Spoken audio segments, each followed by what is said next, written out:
Day 11లో shall will అంటే future simple గురించి మనం తెలుసుకుందాం. మనం భవిష్యత్తులో జరగబోయే పనులను మనం ఫ్యూచర్ సింపుల్గా చెప్పుకోవాలి. మనం షెల్ విల్ అనే ఒక హెల్పింగ్ వర్బ్ యూజ్ చేసుకుంటూ ఈ విధంగా మనం ఫామ్ చేస్తూ చూద్దాం. మీకు తెలుసు సబ్జెక్ట్ మనకు 8, అందులో ఐవియూకి షెల్ వస్తుంది, మిగతా వాటికి యూ దే ఈ షీట్ నౌన్ వీటికి మనకు విల్ రావడం జరుగుతుంది మరియు బేస్ ఫామ్ వర్బ్ అని వస్తుంది. సో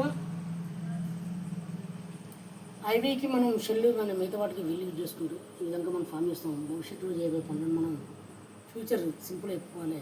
అంటే కీవర్డ్ చూసుకుంటే మనం tomorrow, next day, next month, in future, okay, next Sunday, okay, next year, ఈ విధంగా మనం చెప్పుకోవచ్చు. ఉదాహరణ చూసుకుంటే మనం నేను రేపు వస్తాను అంటే ఇంగ్లీష్లో మనం ఏం చెప్పంటే ఐ షల్ కమ్ టుమారో. ఎందుకంటే ఇక్కడ నుంచి ఐకి సొల్యూట్ చేయాలని చెప్పి కదా విల్ కూడా యూజ్ చేస్తారు. సో ఐ షల్ కమ్, నేను రేపు వస్తాను, ఐ షల్ కమ్ టుమారో. నేను రేపు వస్తాను, షల్ ఐ కమ్ టుమారో. నేను రేపు రాను, I shall not, I shan't come tomorrow అంటే I shall not come tomorrow అంటే నేను రేపు రాను. ఈ విధంగా మనం చెప్పుకోవచ్చు. సో నేను రేపు వస్తానంటే ఐ షల్ కమ్ టుమారో చెప్పుకోవాలి. వచ్చే ఆదివారం వస్తుంటే I shall come next Sunday, ఈ విధంగా చెప్పుకోవాలి. నెక్స్ట్ ఇంకోటి చూసుకుంటే మనం వచ్చే ఆదివారం మేము అటెండ్ అవుతాం, వచ్చే ఆదివారం మేము హాజరవుతాము. We shall attend next Sunday. Next Sunday మేము అటెండ్ అవుతామా? Shall we attend next Sunday. మేము నెక్స్ట్ సండే అటెండ్ కాము, మీ షాంట్ అటెండ్ నెక్స్ట్ సండే, ఈ విధంగా చెప్పుకోవచ్చు. అంటే మనం వి ఒక సబ్జెక్ట్ తోటి ఈ విధంగా ఫామ్ చేసుకోవచ్చు. ఇంకోటి చూసుకుంటే థర్డ్ వన్ చూసుకుంటే నువ్వు తర్వాత మాట్లాడు, you will speak later, okay. నువ్వు తర్వాత మాట్లాడగలుగుతావా? Will you speak later.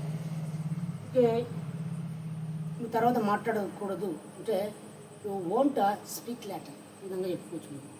So you will speak later అంటే నువ్వు తర్వాత మాట్లాడు. నెక్స్ట్ అదేవిధంగా చూసుకుని ఇంకోటి ఎగ్జాంపుల్, వాళ్ళు ఆడతారు, they will play. Next match or చెప్పుకోవచ్చు ఏదైనా ఒకటి. Next Sunday, tomorrow, they will play tomorrow. Will they play tomorrow, వాళ్ళు రేపు ఆడతారా? దే వోంట్ ప్లే టుమారో, రేపు వాళ్ళు ఆడరు, ఈ విధంగా చెప్పుకోవచ్చు. సో నెక్స్ట్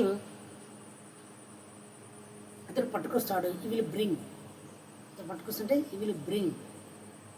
అతను పట్టుకొస్తాడా? Will he bring.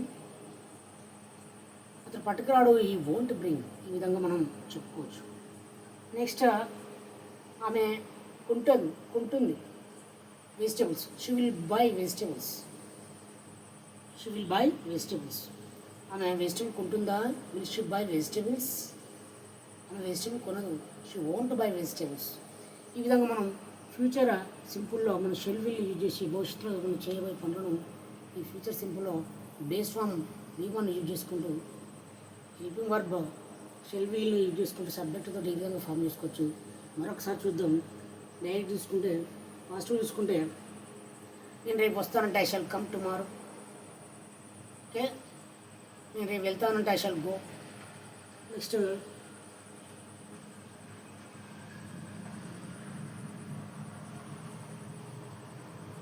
వచ్చే ఆదివారం అటెండ్ అవుతుంటే విషయాలు అటెండ్ నెక్స్ట్ సండే. నెక్స్ట్ నువ్వు తర్వాత మాట్లాడంటే యూ విల్ స్పీక్ లేటర్. అదేవిధంగా వారు ఆడతారంటే దే విల్ ప్లే. నెక్స్ట్ అతను పట్టుకొస్తుంటే హీ విల్ బ్రింగ్. నెక్స్ట్ ఆమె కొనుక్కొస్తుందంటే షీ విల్ బై. ఈ విధంగా మనం ఫ్యూచర్స్ సింపుల్లో ఈ విధంగా ఈ ఫార్మేషన్ తోటి మనం భవిష్యత్తులో జరగబోయే పనులను ఏదైనా చెప్పుకోవచ్చు. నేను తింటాను, ఓకే, ఐ షల్ ఈట్.